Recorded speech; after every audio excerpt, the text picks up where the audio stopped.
So O'Neal hit me up and told me to come downtown to Deep Vellum Bookstore to talk to District 30 candidate Jane Hope Hamilton. Let's see what she's got to say.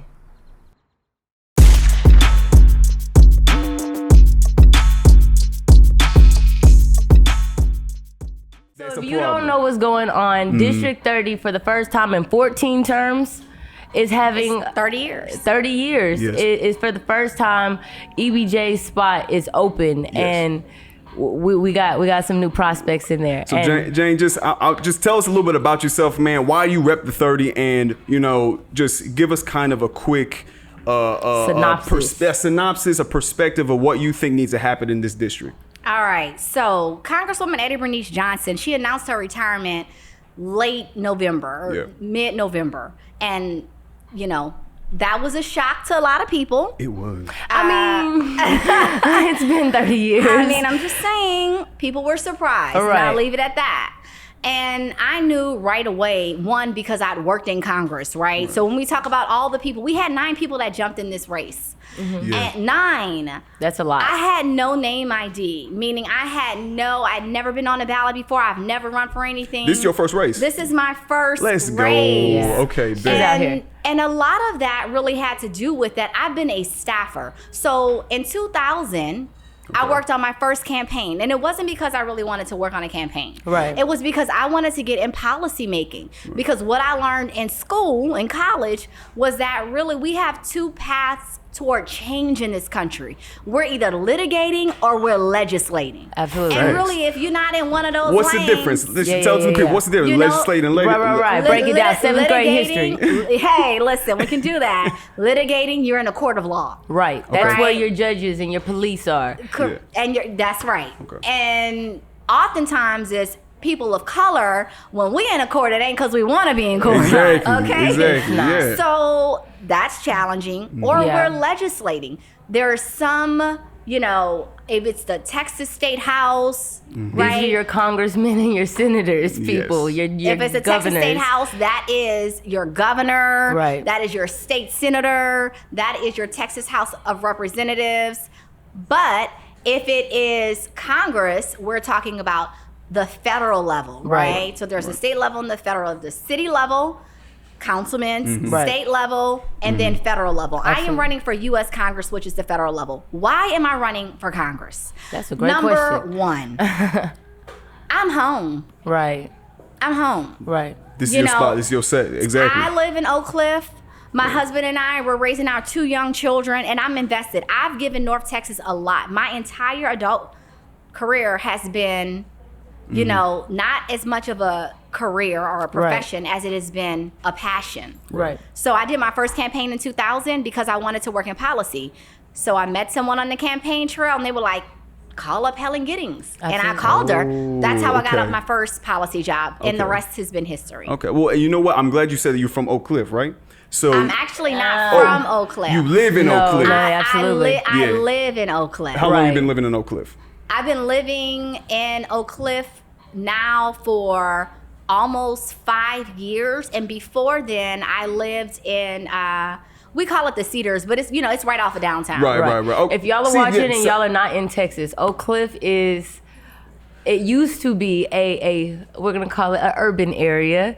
And now there's a lot of changes happening. And this is O'Neal's passion project. This is why it's important. Let's talk about it. Well, yeah, because you already know what's going on in Bishop Arts. And this is something that I really, really want to ask you specifically, because I'm going on your website, kind of understanding what you mean when you terms of incentivizing businesses to come back into these communities, specifically Black and brown communities, and Oak Cliff. So Bishop Arts is a revitalized quote unquote area of Oak Cliff, but from a different perspective, it's gentrification. It's pushing out some of the older residents of Oak Cliff back and not allowing, because it's going to be a little more expensive. People are coming in from California, people from New York, Florida, Chicago, things like that, and they're coming in and they're buying up property and buying up businesses, but they're not from the community. So how would you combat gentrification while still incentivizing private interests coming back into our communities? Oak Cliff is huge. In Dallas County, we live in one of the biggest counties in the nation, right? When we just talk about size, we talk about, when we think about the landscape of it, And then when we think about the diversity, it is diverse. To your point, we have a lot of different people who are moving in, different ethnic backgrounds. However, we must be invested in taking care of our people, right? What you will notice, and this is what I've noticed, and this is one of the things that I cannot wait to have a title so I can work on it, right? Because as Jane, it's harder, right? But as a member of Congress, people have to really listen to you. Right. We got to do something about this food desert. Because let's talk about the fact that Oak Cliff is huge. And when you walk it, and I'm walking it because I'm knocking on doors right now about this campaign. It's got hills. It's beautiful. The yards are big, right? It's starting to look different. But one thing that I have realized in common once gentrification begins, before it begins, the first thing that goes, and y'all about to feel me on this, is what? What's the first thing that closes down? First thing that closes down? Say it again. Food. Marks. Food. Yeah. When you see that an area no longer has a grocery store, you know they coming for us. But the thing is at the end, we've been in and a lot of... And this is the thing. That is the number one thing that I have observed. I mean, you go somewhere and it used to be in Albertsons. Albertsons is no. Why are we in food deserts? So I'm saying that to say, we have to organize our communities together. We have to get petitions started. We have to go to the city council person that represents the district, then the state rep person that represents the district, then the member of Congress that represents the district, and then we have to say, we as the people need a grocery store. How can y'all all come together to get us a grocery store? Because let me tell you something. And this is what I know. From my 23 years. I turned 44 on April 28th. And I was telling Heavenly, I was like, man, I've been doing this work since I was 21 years old, right? But what I know is this.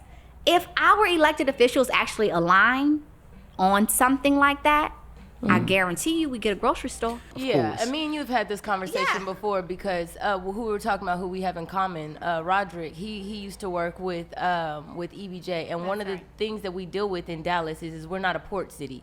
So what that means is we're not connected to a bay or connected to a port where goods could come in. So it's more expensive to get goods to us, and it's more expensive to get them with inflation. So like I see and I hear the problem, but my problem with the solution is still coming from how do we empower the people who've been there for 40 years when people are knocking on their doors and telling them, we're putting code violations on you, we're shutting you down, we're going to take your land and we're going to turn it into a Kroger, not for you and your kids, but for the other kids that are moving from California. I'm going to tell you how.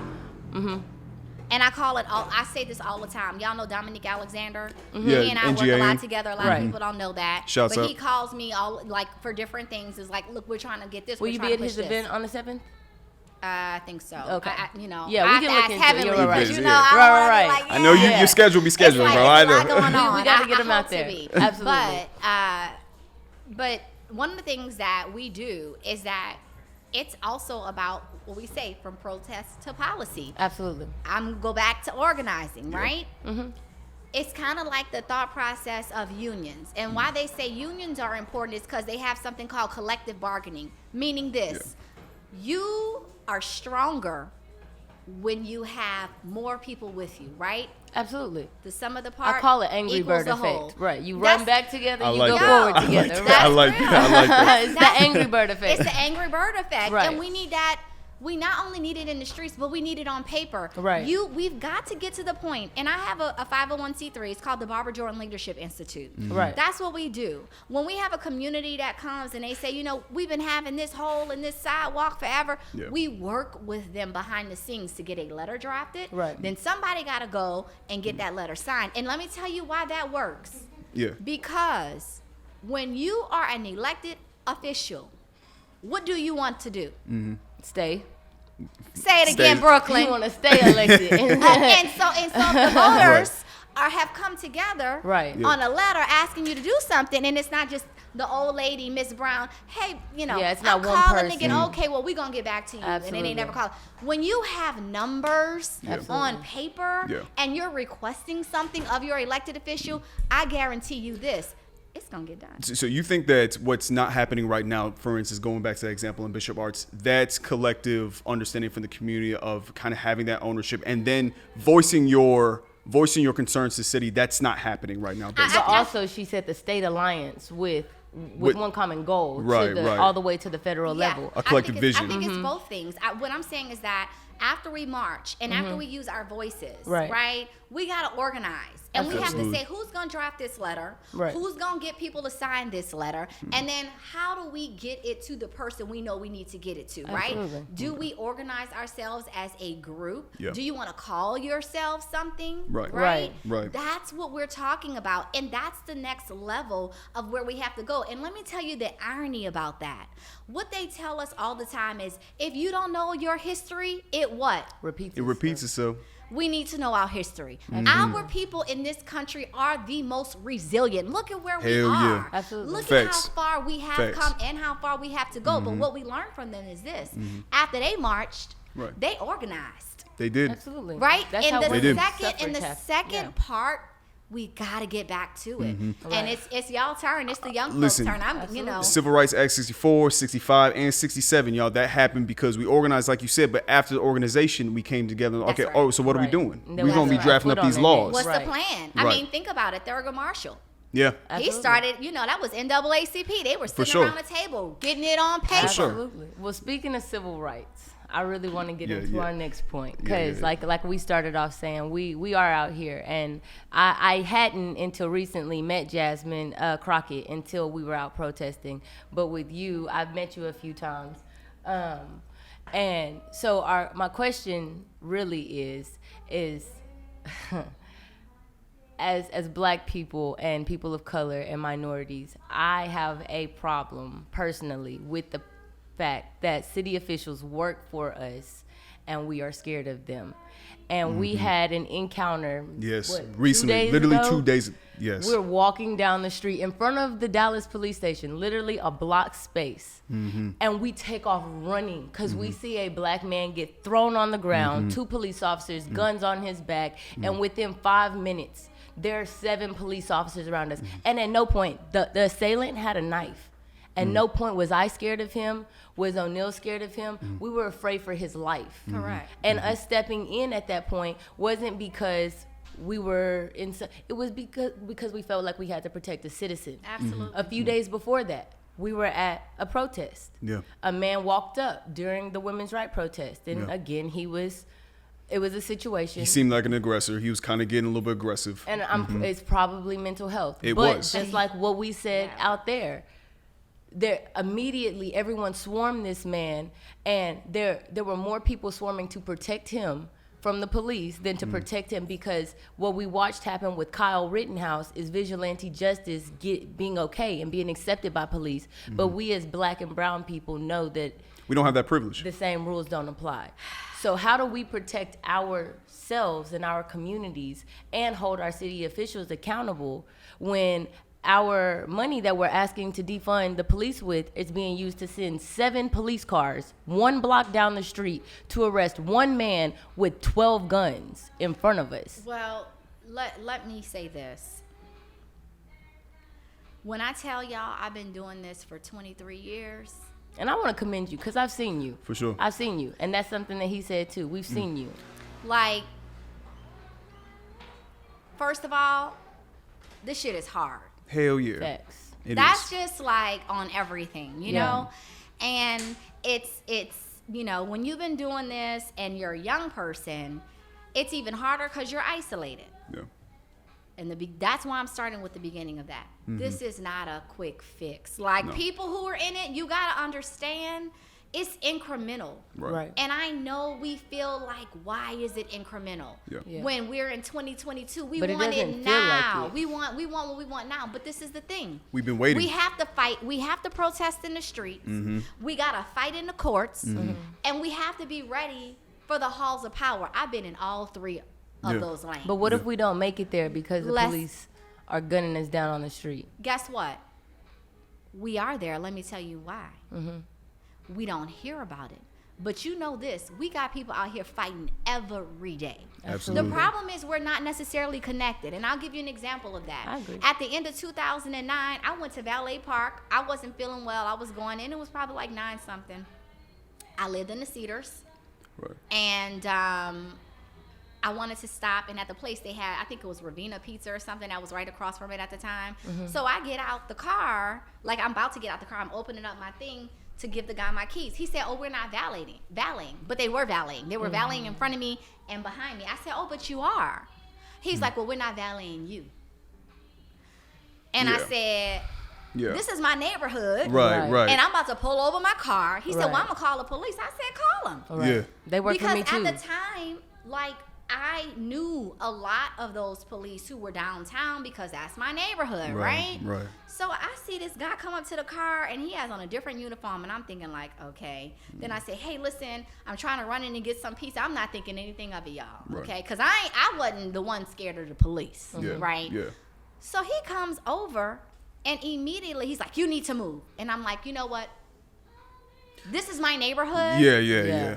I should be able to. And he was like, you need to move. Yeah. The next thing I said, well, what's your badge number? Girl, when I tell you that man reached in through my window, you know, you can put your hand in And open up your door for Right. Took me a violation of your privacy. A violation of your rights. Dragged me head first across the concrete. And it was all bad from there. Yeah. Do y'all know what didn't we have at the end of 2009? At the end of the, what do we not have as a What community? do we not have? Y'all probably too young to even know that. I know. I was in the 7th grade. Like, Yeah, I'm about to I say. was like, healthcare. We didn't have Facebook Live. Yeah, we did not. Facts. We didn't have So Facebook like, Live. No. it was just me on the ground, Yeah. beat up, and people like, oh my God, she's so small. Y'all, this is after I led the campaign to get the first African-American district attorney elected in the state of Texas and all these black judges at that courthouse. What was the name? Right. But guess what? It didn't matter because what he saw is someone that he had no value for. Right. So when we talk about police brutality, it's a value proposition. Bringing that up to say this, it took me 2 years and $20,000 to expunge that. They charged me with harassment of a public servant. Me, after I got beat down. Listen, I believe you. that's what I'm saying. I'm bringing that up to say this. We got to vote. You can't make that. The reality is you can't make nobody do nothing. Right. We are a land of laws. We have to vote in people who are going to hold those kinds of thugs accountable. Here's the thing. Right. That's the key. And this is And I why like I say Garcia. that. I do like Garcia. I hear He's you. cool. And I hear you. And this is something that We was have to different. vote. True. And I hear you on that. But, you know, this is one of the issues that I have. And I think a lot of people don't understand. And politicians don't understand as well. How are you going to incentivize the people to vote when the political not system protected. has not Hold been on. working for them And there's a for police years? And officer I don't outside. disagree I'll with tell you. how I don't disagree with you. I did it. That's what I do. That's my background, right? Okay. Organizing. You know, when we had Craig Watkins and he ran, they asked the same question. Okay. Jane, I was Yeah. 28. How are we going to get people out to vote? Right. I said, we have to tell them why it matters. Right. And we have to put this black man, Craig Watkins, on every single thing Of that MLK? we put out. Yeah. We have to put him on every single thing. So every piece of lit, and I'm going to be real honest with y'all, it wasn't everybody that was thrilled about that. Because some people were putting in a lot of bread on, like a lot of money to make it happen, but their picture wasn't necessarily on what was being passed out. Right. But they have to understand, It's a we marketing. as a people, we right. are moved by what we know to be true. Facts. Yeah. A lot of those people knew who he was. His office was on MLK. Yeah. And on top of that, he had run before. And on top of that, he was speaking the language of the people. So when we Exactly. were going to the doors, we didn't need a script. Yeah. Because we're talking about how we scared to drive down the street. I'm talking Bill to my Hill. aunties out here, bro. I'm Right, talking right, to my right. family. And Yeah. so Right. we have to get to a point in politics where we do two things, and this is very important. This is happening in my race. I am now running against a celebrity. This girl is a straight up celebrity. Say her name. And what I mean by that, Yes. Crockett. And what I mean Yeah. by that is that what she focused on when she came in, like in the beginning, you would see her at a lot of protests and in the street. Check for her now. I'm talking about locally, right? Right. Also, my thing is this. She spent a lot of money on branding. She went on MSNBC a lot talking about the voting rights bill, the voter suppression bill. She didn't even go back and vote against it. This is the stuff that we cannot just listen to people and what they have to say. We have to do our part to make sure that we're not getting performative justice. How many bills have you passed? She ain't passed none. Did you go vote against the SB1 bill that you said was so bad? She didn't go back. Tony Rose went back and voted against it. Yvonne Davis went back and voted against it. So that means that everybody in her House district in HD 100, they don't have a voice against the worst voter suppression bill in the history of Texas. Right. I got a problem with that. Yeah. So it's not just voting, but we have to hold ourselves accountable. Do the research. I implore people. So where can people find more information about you, where you come from? Because like I said, we've seen you out here. That's one of the first things that we said. And I know people. I work with nonprofits. Roderick, the one that I was talking about a minute ago, he was with a nonprofit. I've been in plenty circles, said your name, and they know exactly who you are. Yeah. So where can they learn more about you, about your movement, your nonprofit? Where can they find out how to vote, how to get past voter suppression? Because Greg Abbott. Yeah. So my nonprofit, and briefly tell us why we should vote for you as well. Yeah. Absolutely. Voting for me means that you're voting for someone who literally has lived the issues of the district. And I'm going to run through that with y'all. I've been a victim, and I don't even want to say victim. I'm a survivor of police brutality, right? I had to fight that charge back, and we know what I mean when I say that. Yes, ma'am. And that's not an easy thing to do, but I did, and I won. Secondly, I've been a single mother. I was once a single mother. So when I'm talking about housing, healthcare costs, childcare, and juggling all of those things, that is what I live. I understand that. And when I was carrying my now and pregnant with my now 3-year-old son, I went to the hospital and I nearly lost my life due to a blood clot that traveled from my right leg and split off on both sides of my lungs. I'm lucky to be alive. But the medicine that I needed to save my life, it cost $20,000, over $20,000. How do people afford that? If I didn't have the health insurance, I would not have been able to afford that. Would I have just died because of that? I am running because of my lived experiences and because of my professional experience. So not only am I being informed because of my life experiences, which are far too common in Congressional District 30, but I'm also running because I know what to do when I get to DC. I know how to pass legislation. I know people like the Majority Whip, Jim Clyburn, and Congressman Vesey. These are people that I've worked with, and I understand the path to really getting things done. That's why I'm asking for you to vote for me. That's also why I'm running for Congress. We need people who not only know how to fight, but win. And that's what I've been doing for over 20 years. I've been delivering for North Texas families. Ooh, I want to put a little all I do is win, win, win edit no, when we get win, no matter what. That's 06 turning Dallas County blue. That's 2008 getting Wendy Davis elected to the state Senate. That's 2010 managing Clay Jenkins' campaign. That's 2012 managing the campaign of Congressman Vesey. And that's most recently with Biden during the presidential primary in the first round, helping him clinch the nomination.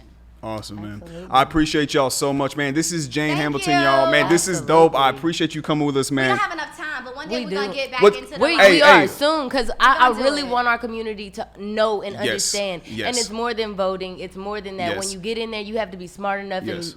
to navigate all Because that. this is an important race, but we're going to have another important race. Yeah. And Yeah. another important race. Right. And so we got to get politically Right. active. Yo, we got to get Abbott out. It's a Hell marathon. yeah. So I Yeah. appreciate y'all. This is Speak the Proof. My name is O'Neal. I am Brooklyn. Y'all don't forget to like, comment, and subscribe. Let us know what y'all think. Thank y'all for letting us come out to Yes. this beautiful bookstore, and Yeah, we yeah. will be back. I was gonna actually one more time before we call off, man. I just want to say, Deep Vellum, I appreciate y'all. Riley, you the best, man. 3000 Commerce Street, come out here, y'all. It's the best bookstore in Dallas. Appreciate Yes, it. sir.